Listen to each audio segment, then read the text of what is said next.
রাসূলুল্লাহ সাল্লাল্লাহু আলাইহি ওয়াসাল্লাম বলেন, যে ব্যক্তি আমার 40টি হাদিস আমার উম্মতের কাছে পৌঁছাবে তার জন্য আমি কিয়ামতের দিন বিশেষভাবে সুপারিশ করব। সুবহানাল্লাহ।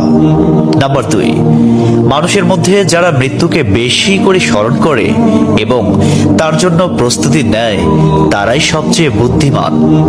নাম্বার 3, প্রত্যেক জিনিসের জাকাত আছে আর দেহের জাকাত হচ্ছে রোজা। নাম্বার 4, যে তার সময় আল্লাহর জন্য ব্যয় করে না তার জন্য জীবন অপেক্ষা মৃত্যু শ্রেয়। নাম্বার 5, যারা সব সময় ইস্তিগফার তথা ক্ষমা প্রার্থনা করে তাদের সাথে উঠা বসা করুন, কেননা তাদের হৃদয় সবচেয়ে কোমল হয়। নাম্বার 6, তুমি যত সিজদা দিবে আল্লাহ তত গুনাহ তোমার মাফ করে দিবেন। সুবহানাল্লাহ। নাম্বার 7, সূরা ফাতিহা প্রায় 1000 রোগের ওষুধ। নাম্বার 8, হাতের তালুতে জ্বলন্ত আগুনের কয়লা রাখলে যেমন কষ্ট হবে তার চেয়ে বেশি কষ্ট হবে শেষ জামানায় ঈমান রাখতে। নাম্বার 9, রোজাদারদের জন্য প্রতিদিন জান্নাতকে সুসজ্জিত করা হয়। সুবহানাল্লাহ।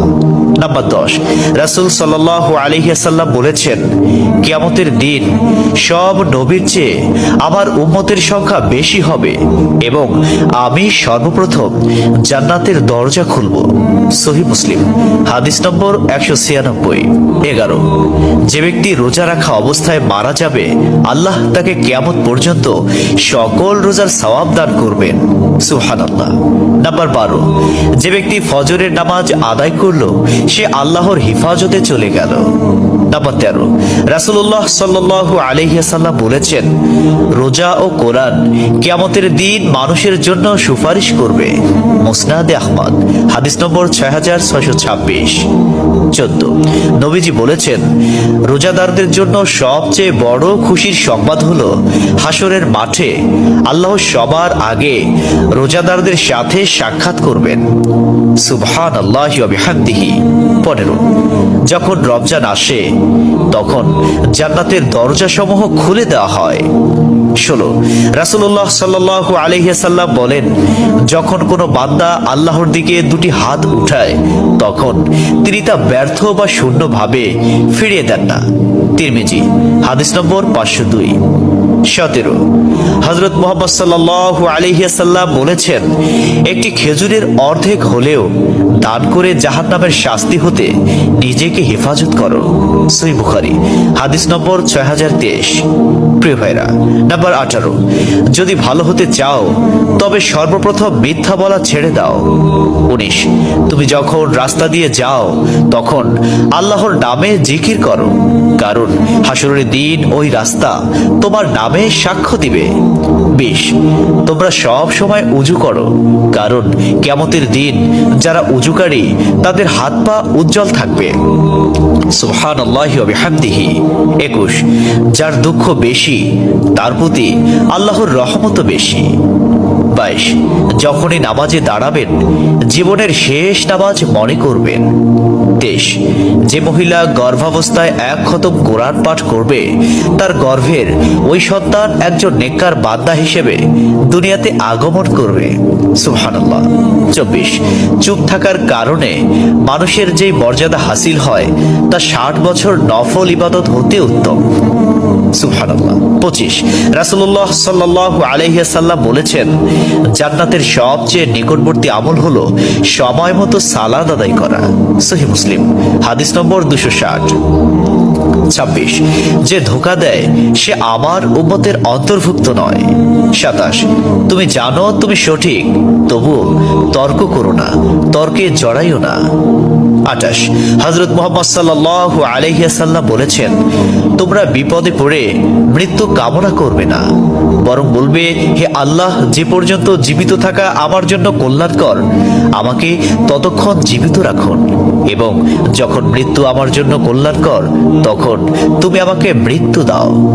29, সূরা ইয়াসিনকে কুরআনের হৃদয় বলা হয়। 30, হযরত মুহাম্মদ সাল্লাল্লাহু আলাইহি ওয়াসাল্লাম বলেন, মায়ের একটি কষ্টের নিঃশ্বাস 7টি দোজখের চেয়েও ভয়ঙ্কর, আর একটি সুখের হাসি 8টি বেহেশতের সমান। সুবহানাল্লাহ।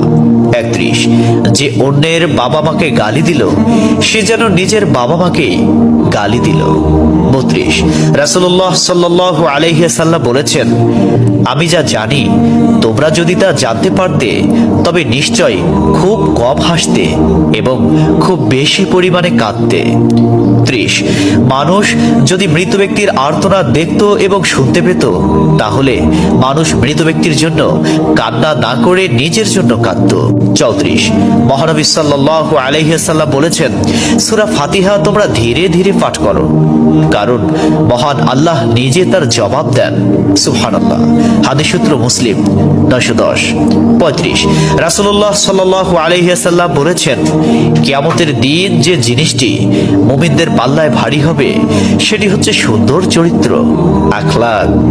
আবু দাউদ, হাদিস নম্বর 4101। 36, কবরের ভিতরের প্রথম চাপ পৃথিবীর সকল কষ্টকে হার মানিয়ে দেবে। 37, হযরত মুহাম্মদ সাল্লাল্লাহু আলাইহি ওয়াসাল্লাম বলেন, যে ব্যক্তির অন্তরে এক সরিষা দানা পরিমাণ অহংকার থাকবে সে জান্নাতে প্রবেশ করতে পারবে না। সহিহ মুসলিম, হাদিস নম্বর 91। 38, কিয়ামতের দিন ওই ব্যক্তির জন্য সুপারিশ করা হবে যে প্রচুর শীত উপেক্ষা করেও ফজরের নামাজ আদায় করল। 39, নিশ্চয় মহান আল্লাহ নম্র, তিনি নম্রতাকে পছন্দ করেন। তিনি নম্র স্বভাবের লোকদেরকে যা দান করেন তা কঠিন স্বভাবের লোকদের দান করেন না। আবু দাউদ, হাদিস নম্বর 4807। 40, কবর মানুষকে দিনে 70 বার স্মরণ করে এবং ডাকে। আল্লাহ সুবহানাহু ওয়া তাআলা আমাদের সঠিক জ্ঞান এবং বুঝার তৌফিক দান করুন এবং আমাদের এই সমস্ত হাদিস সমূহের উপর আমল করার তৌফিক দান করুন। আমিন।